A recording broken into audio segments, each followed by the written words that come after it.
नमस्कार दोस्तों, आप सभी का हार्दिक स्वागत है, हार्दिक अभिनंदन है। जैसा कि आपको विदित है, पिछली क्लास में अपन ने मौलिक अधिकार स्टार्ट कर दिए थे और अपन ने देखा था कि मौलिक अधिकार जो है आपके भाग 3 अनुच्छेद 12 से 35 तक आते हैं। मौलिक अधिकारों को संविधान का मैग्ना कार्टा यानी अधिकार पत्र कहा जाता है और आप सर्वविदित हैं कि जो मैग्ना कार्टा है, अधिकार पत्र है, उसकी शुरुआत 1215 में ब्रिटेन से होती है। ब्रिटेन को इंग्लैंड भी कहते हैं, यूके भी कहते हैं। यूके का मतलब यूनाइटेड किंगडम होता है। क्लियर है। इसके बाद में अपन ने देखा कि प्रत्येक 10 दिसंबर को, एवरी 10 दिसंबर, जो यूएनओ ने है, यूएनओ जो यूनाइटेड नेशन ऑर्गेनाइजेशन है जिसकी स्थापना 1945 में हुई थी, उन्होंने 10 दिसंबर को विश्व मानवाधिकार दिवस के रूप में मनाने की क्या की है, घोषणा की है। तो प्रत्येक 10 दिसंबर को विश्व मानवाधिकार दिवस मनाया जाता है। फिर अपन ने देखा कि जो मौलिक अधिकार हैं वो अमेरिका के संविधान से लिए गए हैं। 7 प्रकार के मौलिक अधिकार मूल संविधान में थे। वर्तमान में 6 प्रकार के मौलिक अधिकार हैं। तो मौलिक अधिकारों की अपन चर्चा कर रहे थे।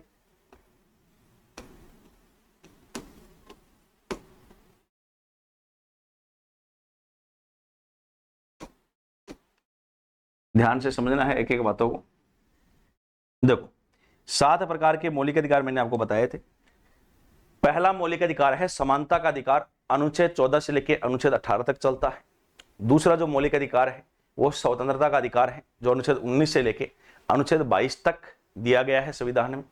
फिर आपके तीसरा शोषण के विरुद्ध अधिकार आता है और ये 23 और 24 में आता है। 4 नंबर का जो मौलिक अधिकार है वो है धार्मिक स्वतंत्रता का अधिकार और ये आपके अनुच्छेद 25 से लेकर अनुच्छेद 28 तक ये आपके दिया गया है। फिर इसके बाद में शिक्षा व संस्कृति का अधिकार आता है, जो आपके अनुच्छेद 29 यानी 29 और 30 में है, 30 में है। फिर आपके संपत्ति का अधिकार आता है अनुच्छेद 31 में और इसी को संविधान संशोधन करके हटाया गया था। 31 जो अनुच्छेद है संपत्ति का अधिकार है, उसे 44वें संविधान संशोधन 1978 द्वारा यानी 44 कॉन्स्टिट्यूशन अमेंडमेंट 1978 द्वारा prime minister of India Morarji Desai, प्रधानमंत्री जो थे मोरारजी देसाई, उन्होंने इससे संपत्ति के अधिकार को मौलिक अधिकार की लिस्ट से हटाया और यहां से इसको अनुच्छेद 300 क में सामान्य व विधिक अधिकार यानी कानूनी अधिकार के रूप में जोड़ दिया। तो अब यह संपत्ति का अधिकार मौलिक अधिकार नहीं रहा। जब संपत्ति का अधिकार हटा था तो वो 2 अनुच्छेद से हटता है, एक तो प्रॉपर 31 से हटता है और एक अनुच्छेद 19(1)(f) से हटता है। ठीक है, अनुच्छेद 19(1)(f) में भी संपत्ति अर्जित करने का अधिकार दिया गया है। फिर आपके अनुच्छेद 32 में संवैधानिक उपचारों का अधिकार आता है, जिसे डॉक्टर भीमराव अंबेडकर ने संविधान की आत्मा कहा है। यदि नागरिकों के मौलिक अधिकारों का हनन होता है तो उनको लागू करवाने के लिए जो नागरिक है वो अनुच्छेद 32 के तहत तो सर्वोच्च न्यायालय में शरण लेते हैं और अनुच्छेद 226 के तहत हाई कोर्ट में शरण लेते हैं। आपको ये सर्वविदित है, बताया था मैंने पिछली क्लास में भी कि हाई कोर्ट या सुप्रीम कोर्ट, अनुच्छेद 32 के तहत सुप्रीम कोर्ट और अनुच्छेद 226 के तहत हाई कोर्ट, इन मौलिक अधिकारों को लागू करवाने के लिए 5 प्रकार की रीट जारी करता है, जिनमें बंदी प्रत्यक्षीकरण है, परमादेश है, प्रतिषेध है, उत्प्रेषण है और अधिकार पर्चा है। ये 5 प्रकार की रीट वो जारी करता है। तो अब एक एक अनुच्छेद और एक एक जो मौलिक अधिकार है उनके ऊपर चर्चा करने वाले हैं। सबसे पहले अपन देखेंगे अनुच्छेद 12 और अनुच्छेद 12 में सीधा सीधा ध्यान रखना है आपको, राज्य की परिभाषा दी गई है। भी क्या दी गई है? राज्य की परिभाषा।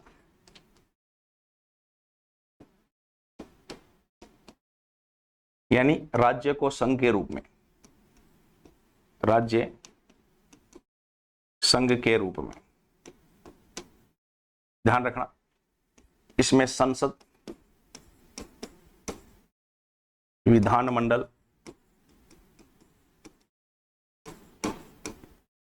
व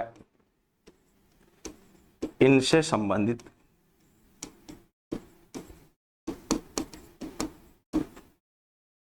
प्राधिकारी शामिल है।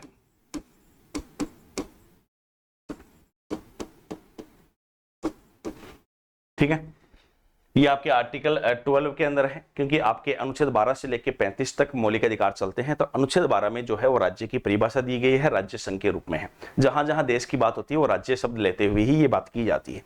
इनमें संसद है, संसद में आप सभी जानते हो लोकसभा आती है, राज्यसभा आती है और आपके राष्ट्रपति आता है। विधानमंडल में आप सभी जानते हो विधानसभा है, विधान परिषद है और राज्यपाल शामिल है। इनसे संबंधित जो प्राधिकारी हैं वो भी राज्य की परिभाषा में क्या होते हैं, शामिल होते हैं। इसके बाद में जो बात करें आपके आर्टिकल 13 आएगा सर, 13। देखो आर्टिकल 13 में क्या है, साफ साफ लिखा हुआ है कि संसद ऐसा कोई भी कानून नहीं बनाएगी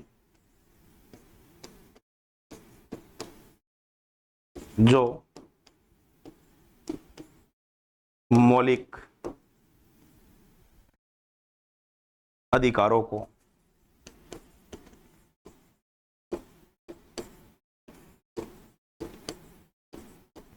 न्यून करता हो।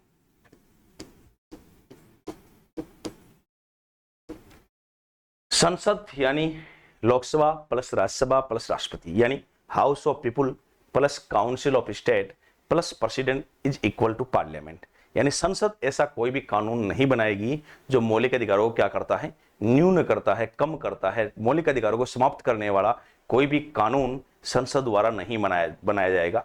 अगर ऐसा करती है संसद तो नागरिक जो है वो अनुच्छेद 32 के तहत सर्वोच्च न्यायालय की क्या लेते हैं, शरण लेते हैं। तो संसद को यह अधिकार नहीं दिया गया है अनुच्छेद 13 के अनुसार कि वो कोई भी मौलिक अधिकारों को न्यून करने का कानून बनाए। सब तो एक बार सभी विद्यार्थी जो है यहां तक स्क्रीनशॉट लेंगे अभी।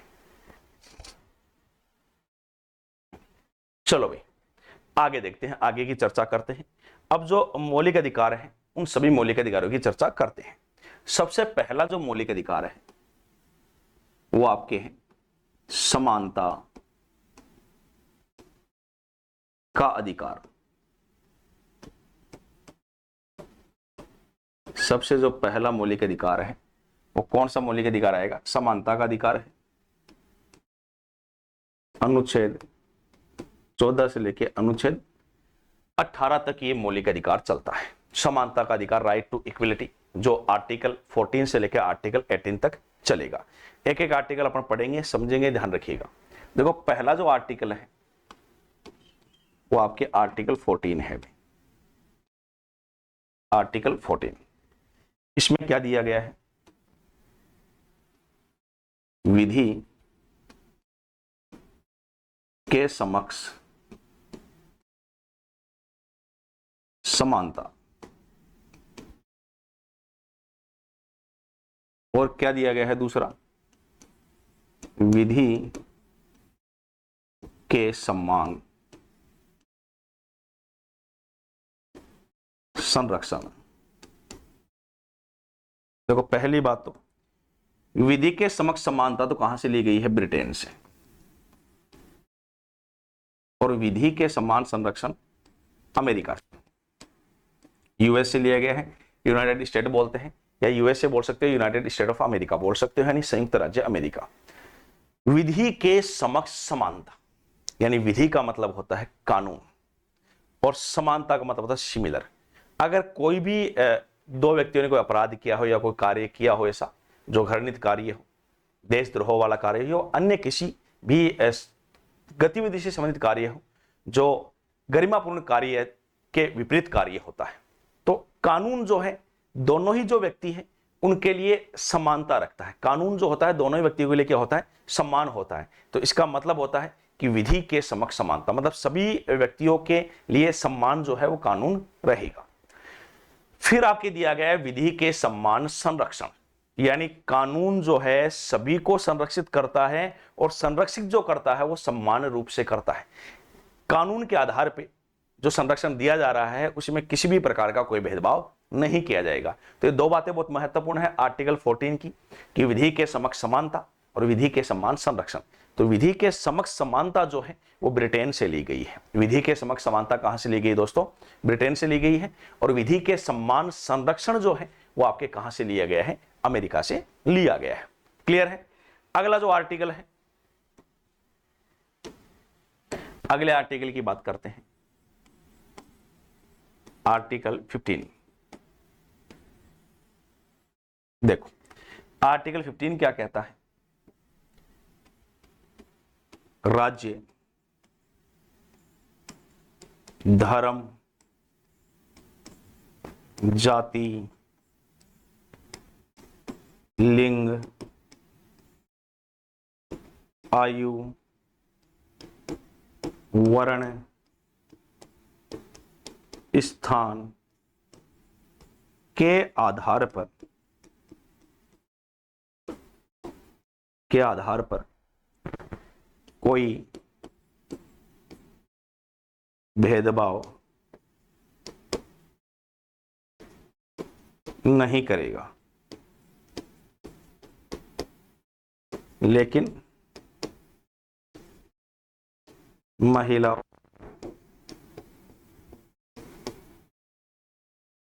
व बालकों को विशेष सुविधाएं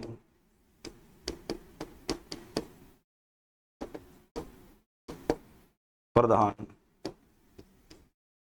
की जा सकती है। देखो साफ साफ लिखा हुआ है, राज्य, धर्म, धर्म का मतलब अलग अलग धर्म है, जैसे सनातन धर्म है जिसको हिंदू धर्म भी कहते हैं, वैष्णव धर्म भी कहते हैं, विश्व का सबसे प्राचीन धर्म है, भगवान श्री कृष्ण जिसके संस्थापक हैं, जिनकी पवित्र पुस्तक श्रीमद् भागवत गीता है। तो एक धर्म ये हो गया। जिसे सिख है, सिखों के आपने पढ़े होंगे कुल गुरु 10 हैं। पहले गुरु गुरु नानक देव हैं, अंतिम गुरु जो हैं वो गुरु गोविंद सिंह जी हैं। सिखों का जो पवित्र ग्रंथ है उसे आदि ग्रंथ कहते हैं या गुरु ग्रंथ साहिब कहते हैं। तो सिख हो गया, हिंदू धर्म हो गया, ईसाई धर्म है जिसके संस्थापक जो है ईसा मसीह है, पारसी धर्म है जिसके संस्थापक जरथ्रस्ट है, ठीक, इस्लाम धर्म है जिसके संस्थापक पैगंबर हजरत मोहम्मद साहब है। यानी अनुच्छेद 15 यह कहता है राज्य, धर्म, तो धर्म मैंने सारे बता दिए, सिख है, बौद्ध है, जैन है, ईसाई है, इस्लाम है, ठीक है, पारसी धर्म है, हिंदू धर्म है, ये सभी धर्म जो है तो मतलब किसी भी व्यक्ति के साथ धार्मिक आधार पर कोई भेदभाव नहीं होगा। धार्मिक आधार पर भेदभाव का मतलब यही होता है कि मान लो कोई गवर्नमेंट ने योजना लागू की, तो ऐसा नहीं है कि भाई वो किसी धर्म को कंसिडर करते हुए वो योजना लागू की गई है। या कोई भी आप सामान खरीदने जाते हो मार्केट में, तो ऐसा नहीं होता कि भाई ये ईसाई है तो इसको कम में दे दो, ये हिंदू है तो इसको ज्यादा में दे दो, ये इस्लाम वाला है तो इसको कम में दे दो, ऐसा कहीं नहीं होता है। मतलब धर्म के आधार पर किसी भी प्रकार का ना सरकार भेदभाव करती है, ना जो देश की कानून व्यवस्था है वो उसमें भेदभाव किया जाता है। तो राज्य जो होता है वो धर्म के आधार पर भेदभाव नहीं करता है। तो धर्म के अंदर कौन कौन से धर्म है जिनके बारे में मैंने आपको बताया है। फिर धर्म के बाद में आता है जाति। जो देश है वो विभिन्न जातियों में बटा हुआ है, विभिन्न जातियों में बटा हुआ है। देश के अंदर आप देखते हो हर धर्म के अंदर अलग अलग जातियां बटी हुई हैं। तो जातिगत आधार के ऊपर भी कोई भेदभाव नहीं किया जाता है, जातिगत आधार पर भी कोई भेदभाव नहीं होता। लिंग, लिंग का मतलब हो गया मेल और फीमेल, महिला और पुरुष, ठीक है। और आपने देखा होगा महिलाओं के साथ या पुरुषों के साथ इनमें भी किसी प्रकार का भेदभाव नहीं है।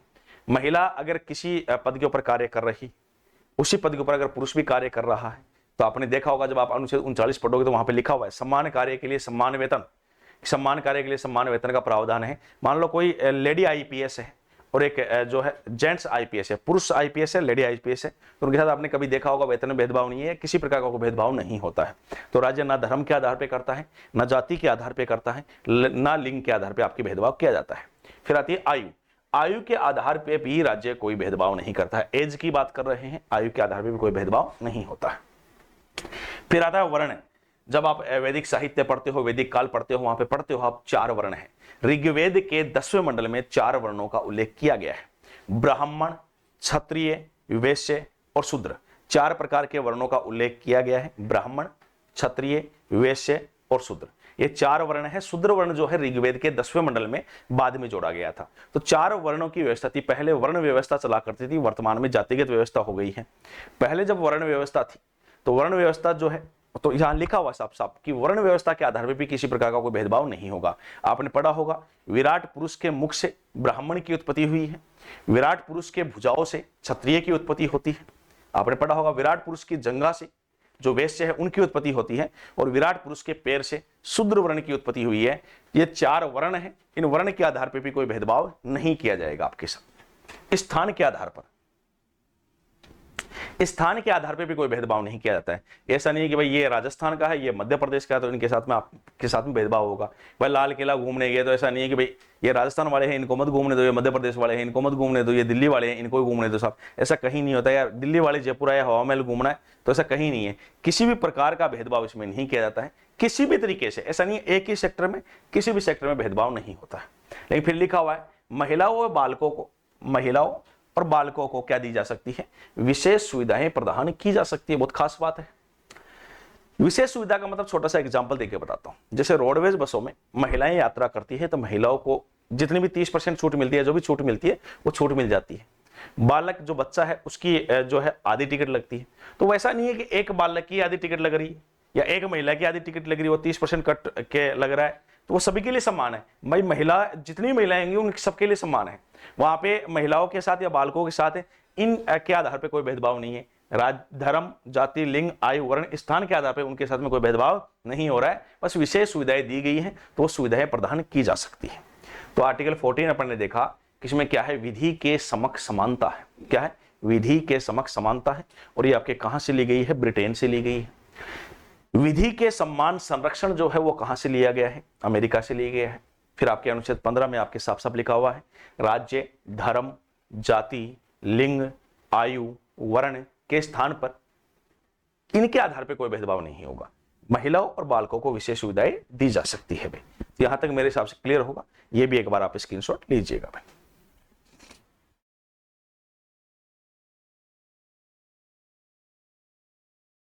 आगे देखते हैं। इसके बाद में जो है वो चर्चा करते हैं अपन। देखो अपना अगला जो आर्टिकल रहेगा वो आर्टिकल कौन सा है, अनुच्छेद 16। अनुच्छेद यानी आर्टिकल 16 क्या कहता है, लोक नियोजन के अवसर की समानता। लोक नियोजन के अवसर की समानता बहुत इंपॉर्टेंट बात है। इसका मतलब क्या है, राज्य सरकारी नौकरी देते समय कोई भेदभाव नहीं करेगा। राज्य सरकारी नौकरी देते समय कोई भेदभाव नहीं करेगा, लेकिन आरक्षण दिया जा सकता है। आरक्षण दिया जा सकता है।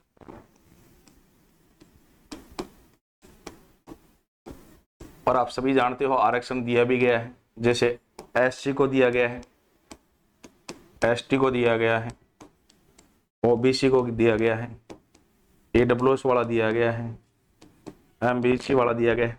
ठीक है, एसपीसी लिख सकते हो, एमबीसी लिख सकते हो। चलो आप तो मैन ये सबसे पहले जो दिए गए थे ये ध्यान रख लेना। उसके बाद में ईडब्ल्यूएस वाला जो है 10% आरक्षण होता है, जो भारत सरकार द्वारा घोषणा की गई थी। इसके लिए अमेंडमेंट भी हुआ था। तो लोक नियोजन के अवसर की समानता की बात कर रहे हैं। राज्य जो है सरकारी नौकरी देते समय कोई भेदभाव नहीं करेगा, लेकिन आरक्षण दिया जा सकता है। आर्टिकल 16(4) के अंदर 16(4) के अंतर्गत ये बातें हैं, लेकिन आप तो सीधा अनुच्छेद 16 ही ध्यान रखिएगा, इतना सफिशिएंट रहेगा आप लोगों के लिए। राज्य सरकारी नौकरी देते समय कोई भेदभाव नहीं करेगा, लेकिन क्या दिया जा सकता है, आरक्षण दिया जा सकता है। जैसे एससी को दे रखा है, एसटी को दे रखा है, ओबीसी का दे रखा है, ईडब्ल्यूएस का दे रखा है। ईडब्ल्यूएस वाला आर्थिक आधार पे है, इकोनॉमिक वीकर सेक्शन है, आर्थिक आधार पे दिया गया है। तो ये आर्टिकल 16 कहता है कि लोक नियोजन के अवसर की समानता है, यानी राज्य सरकारी नौकरी देते समय कोई भेदभाव तो नहीं करेगा, लेकिन क्या दे सकता है, आरक्षण दे सकता है। आरक्षण किसे दे सकता है, तो एससी को दे सकता है, एसटी को दे सकता है, ओबीसी है, ईडब्ल्यूएस है, और आरक्षण देना चाहे तो वो सरकार में अमेंडमेंट करेंगे और आरक्षण उनके द्वारा दिया जा सकता है। आगे देखिएगा,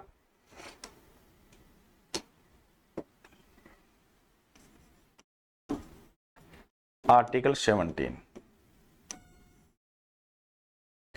आर्टिकल 17 वेरी मोस्ट है, ये बात ध्यान रखिएगा, इंपॉर्टेंट है। इसमें आता है अस्पृश्यता, अस्पृश्यता या छुआछूत।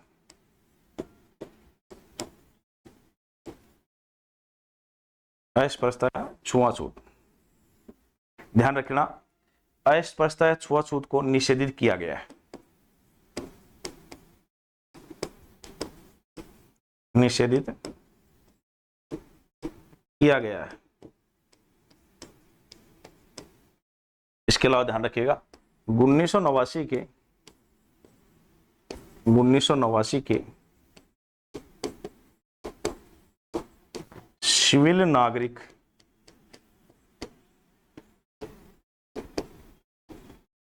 कानून के तहत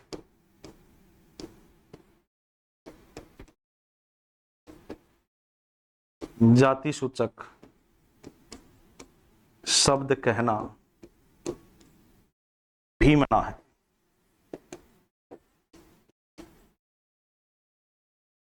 अस्पृश्यता या छुआछूत है, देखो आप पहले देखते थे गांवों के अंदर जो नीची कास्ट वाले व्यक्ति होते थे वो अलग कुएं के ऊपर पानी भरते थे, और जो अपर क्लास के जो लोग हैं वो अलग कुएं पर पानी भरते थे।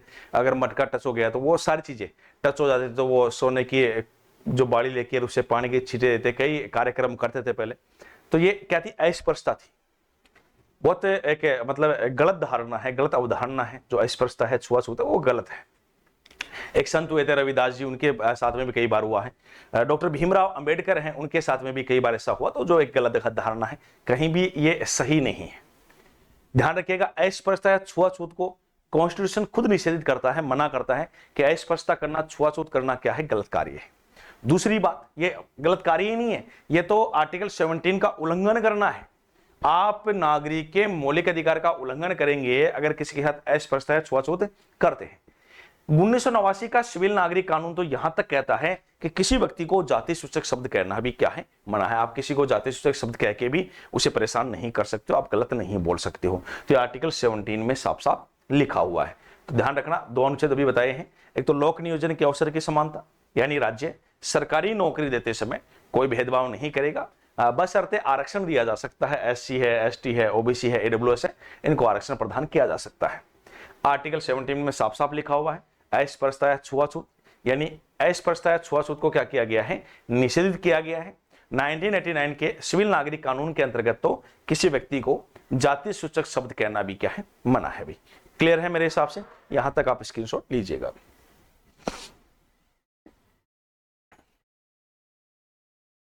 आगे देखते हैं, अगला जो आर्टिकल है, आर्टिकल 18। आर्टिकल 18 में क्या दिया गया है, उपाधियों का अंत। उपाधियों का अंत, इसका मीन क्या है, ध्यान रखिएगा, शिक्षा यानी एजुकेशन व सेना आर्मी को छोड़कर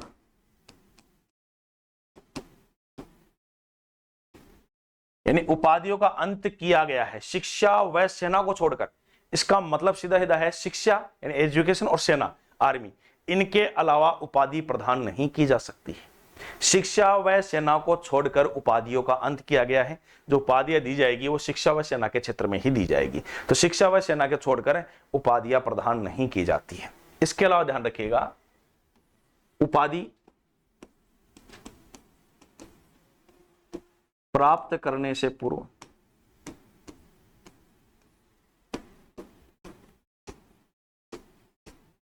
राष्ट्रपति की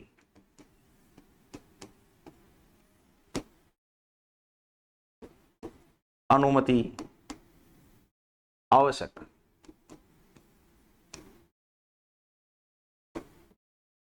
इसके अलावा इसका मतलब है कि आपको उपाधि मिल रही है तो उपाधि से आप पहले राष्ट्रपति की अनुमति आवश्यक लेंगे। अगर मान लो आपको कोई विदेशी उपाधि मिल रही है, फॉरेन से उपाधि मिल रही है, तो मिल रही है तो मिल रही है, लेकिन आपको राष्ट्रपति की अनुमति आवश्यक है। बिना राष्ट्रपति की अनुमति के वो भी आप उपाधि धारण नहीं कर सकते हैं। इसके अलावा यहां जो उपाधि दी जाती है, उपाधि राष्ट्रपति द्वारा प्रदान की जाती है। उपाधि किसके द्वारा? राष्ट्रपति द्वारा प्रदान की जाती है। तो अनुच्छेद 18 कहता है कि उपाधियों का क्या किया गया है? अंत किया गया है। शिक्षा व सेना को छोड़कर उपाधि प्रदान नहीं की जाती है। उपाधि प्राप्त करने से पूर्व राष्ट्रपति की अनुमति आवश्यक होती है। उपाधि राष्ट्रपति द्वारा ही प्रदान की जाती है। तो आपके आर्टिकल कौन सा है? 18 है। सभी विद्यार्थी एक बार इसका भी स्क्रीनशॉट लीजिएगा। तो दोस्तों आज अपन ने समानता का अधिकार पढ़ा है। इसके आर्टिकल 14 से 18 तक पढ़े हैं। 12 और 13 आर्टिकल भी पढ़ा है। इनको एक बार वापस से रिपीट करूंगा, आप ध्यान देंगे। एक बार वापस से रिपीट कर देता हूं, देखिएगा। अपन ने सबसे पहले मौलिक अधिकार की बात करी है। 7 मौलिक अधिकार थे, वर्तमान में 6 मौलिक अधिकार हैं। वो बातें अपन पहले भी कर चुके हैं, पिछले क्लास में भी, आज भी आते आपको रिपीट करवा दिया था। अनुच्छेद 12 की बात करी, राज्य की परिभाषा। राज्य जो है यहाँ पे संघ के रूप में है, जिसमें संसद, विधानमंडल और उनसे संबंधित प्राधिकारी क्या होते हैं? शामिल होते हैं। अनुच्छेद 13 कहता है कि संसद ऐसा कोई भी कानून नहीं बनाएगी जो मौलिक अधिकारों को न्यून करे या मौलिक अधिकारों को समाप्त करे। ऐसा कानून संसद द्वारा नहीं बनाया जाएगा। और संसद किसे कहते हैं? लोकसभा प्लस राज्यसभा प्लस राष्ट्रपति इज इक्वल टू क्या होता है? संसद, यानी house of people plus council of state plus president is equal to क्या होता है? पार्लियामेंट। तो संसद ऐसा कोई भी कानून नहीं बनाएगी जो मौलिक अधिकारों को क्या करता हो? समाप्त करता हो या न्यून करता हो। ठीक है। इसके बाद में अपन ने देखा है अगला जो आर्टिकल है वो आपके है आर्टिकल 14, विधि के समक्ष समानता। यानी ये 14 तब देखेंगे जब अपने मौलिक अधिकार स्टार्ट हो जाएंगे। और मौलिक अधिकार पहला स्टार्ट हो जाता है समानता का अधिकार, राइट टू इक्वलिटी, आर्टिकल 14 से 18 तक। अनुच्छेद 14 से लेकर 18 तक समानता का अधिकार है। और उसमें पहला अनुच्छेद जो है 14 है। इसमें विधि के समक्ष समानता ब्रिटेन से ली गई है और विधि के सम्मान संरक्षण जो है वो अमेरिका से लिया गया है। विधि कानून जो है सभी के लिए क्या है? सम्मान है। और कानून के द्वारा सभी को सम्मान क्या होगा? संरक्षण प्राप्त होगा। तो समानता विधि के समक्ष वो तो है ब्रिटेन से, और विधि के सम्मान संरक्षण वो है आपके अमेरिका से। आर्टिकल 15 कहता है दोस्तों, राज्य धर्म, जाति, लिंग, आयु, वर्ण और स्थान के आधार पर किसी प्रकार का कोई भेदभाव नहीं करेगा। लेकिन छूट है, महिलाएं हैं, बालकों हैं, उनको क्या है? विशेष सुविधाएं प्रदान की जा सकती है। ये कॉन्स्टिट्यूशन का आर्टिकल 15 आपको अवगत कराता है। ये वह स्वयं उसमें उल्लिखित बातें हैं।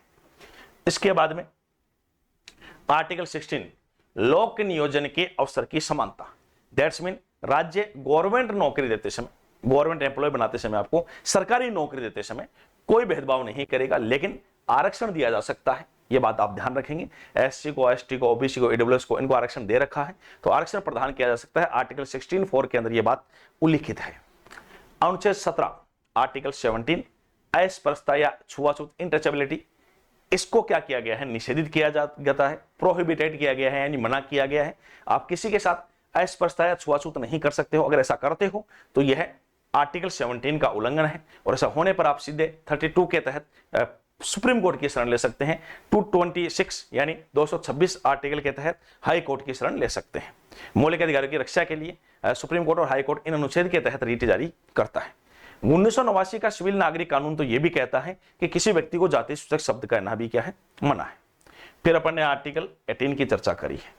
18 है उपाधियों का अंत, जो डिग्री प्रदान की जाती है। शिक्षा व सेना को छोड़कर उपाधि नहीं दी जाती है। उपाधि प्राप्त करने से पूर्व राष्ट्रपति की अनुमति आवश्यक होती है। और उपाधि किसके द्वारा की जाती है? राष्ट्रपति द्वारा प्रदान की जाती है। कौन प्रदान करता है? राष्ट्रपति प्रदान करता है। तो दोस्तों आज की क्लास में अपन ने समानता का अधिकार देखा है। अगली जो क्लास होगी उसमें आगे के जो मौलिक अधिकार हैं उनकी चर्चा करेंगे। तो दोस्तों आज की जो क्लास है उसका यहीं समापन करते हैं।